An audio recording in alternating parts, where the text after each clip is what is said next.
Hi, my name is Mia Simmons. I'm a senior this year at Jesuit High School. I'm in the graduating class of 2020, and today I'm going to be talking to you about my senior research project and what I learned from it. So to start off, my focus question for this project was, what is the impact of racial microaggressions on students, and how should schools respond to racial microaggressions? And what I found, my thesis statement, is that students' ability to learn is hindered as a result of racial microaggressions in educational settings. Teachers are responsible for learning how to control racial microaggressions in the classroom in order to encourage growth for all students. Now, you may be wondering what made me decide to research this project. First of all, I know a lot of my peers have struggled with racial microaggressions, especially at Jesuit High School, and I personally do not believe that Jesuit handles them as well as they could. So I know that it's a subject that's very important to a lot of my close friends, and I also think that it's something that my own school could learn from. And also, this past November, I attended the Ignatian Teach-In for Justice in Washington, D.C., and in the teach-in, there was a breakout session, and it was specifically about racial microaggressions and how students experience them. And in this breakout session, students were invited to stand up and speak about experiences that they've had.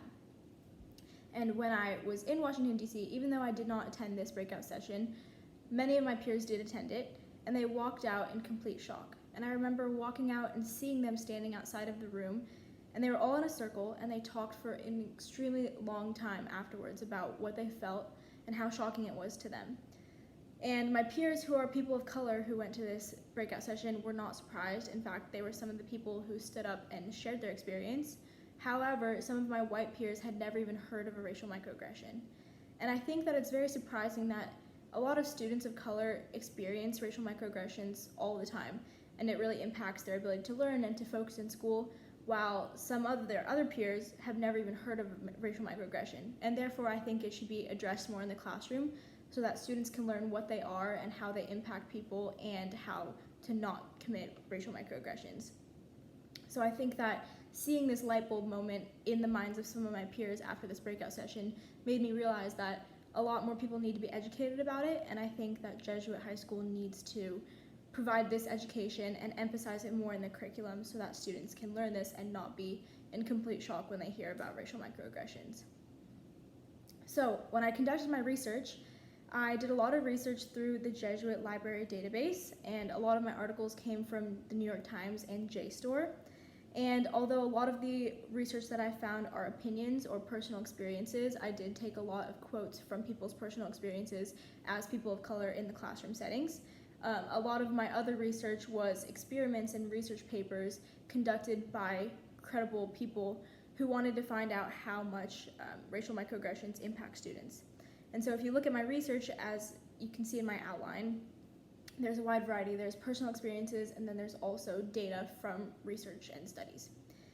And so some of the main issues that I encountered when I came into this project, I thought that I would be able to find some neurological studies and some direct science as to brain patterns when students experience racial microaggressions in the classroom. However, I did not find any neurological studies, but I did find a lot of other different qualitative types of research. And so even though I didn't find this neurological evidence that I was expecting, I did find a lot of credible research that backed up my point. And it might be hard for some people to see some of my research as credible or as research because a lot of it is personal experiences from students, but I think that these experiences are extremely valid, and I think they're just as valid as neurological research. And so I think it's important to overlook this idea that there has to be some numbers and facts and figures for it to be real, because it is real, and it's a really important topic for a lot of different people. And so there were some alternative viewpoints that I did find. Although no one directly said that racial microaggressions don't exist or don't impact students, there was a lot of variety as to how schools should respond to racial microaggressions. And so it's a fact that racial microaggressions exist, and it's a fact that they impact students negatively. There's no argument against that. However, some schools believe that schools should have safe spaces and trigger warnings for students who may feel triggered by some types of conversation, and other schools believe more in free speech and having an educational environment where people are free to say whatever they want in attempt to just grow and develop in the educational settings. This was specifically a statement written by University of Chicago that they released saying that they didn't want to have any trigger warnings or safe spaces because in order for people to grow academically, they had to be able to exercise their First Amendment right of free speech. But at the same time, a lot of other schools recognize that many students who have experienced racial microaggressions towards them need to have some sort of safe space or a place where that they can feel safe and comfortable, and that it's also important to address what not to say in the classroom. Even though it's still important to exercise your First Amendment right, it's also important to recognize that some words can really hinder the growth of other students in the classroom. And so, overall, my findings are that there are many different types of microaggressions, and a big issue that happens when people address microaggressions is that a lot of people assume that microaggressions are always intentional, or that they're always intended to be racist, and that would be more of a macroaggression. A lot of times microaggressions are not known by the aggressor, and therefore people don't want to be labeled as a racist. They don't want to be labeled as a bad person, and so they struggle to face what a microaggression is. And at the same time, the person who's on the receiving end of microaggressions don't want to talk about it, or they don't want to bring it up because they feel that it'll just put them in a worse situation because they'll be perpetuating it, or they'll be bringing more attention to it, knowing that it's a microaggression and it's not outwardly racist, it's more subtle, and therefore it's not addressed a lot. And furthermore, a lot of times students feel invalidated by their experiences because microaggressions are not addressed in the classroom very much, and they may feel like a microaggression isn't actually racist, even though it is racist, and it's a more subtle form of racism. But because it's not addressed, and because students don't stand up or say anything against microaggressions, they end up internalizing it, and it happens more and more.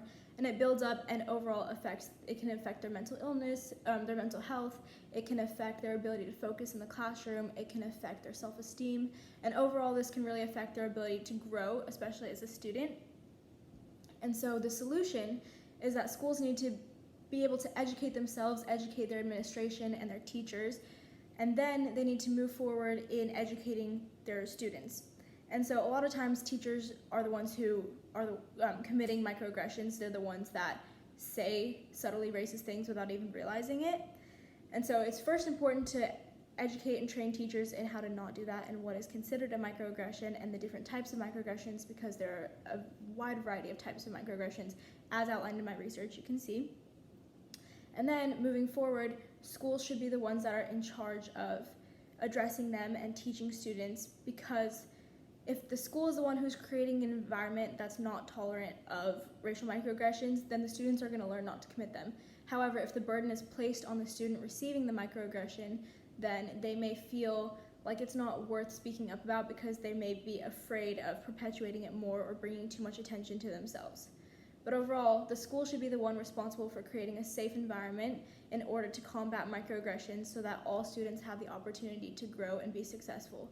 And as this applies to Jesuit High School, I really encourage the Jesuit administration to train their teachers on better ways to handle racial microaggressions and what they are and how to recognize them and how to combat them without bringing too much attention to them in a way that would endanger the student receiving microaggressions, because I know a lot of my peers have struggled with this and I've seen it a lot in the classroom, and I think that although I love Jesuit High School and there's so many great things about the Jesuit culture, there are definitely things that need to be improved, especially regarding racial microaggressions, because I've seen many of my peers experience them and I've seen many of my peers have no idea what they even are.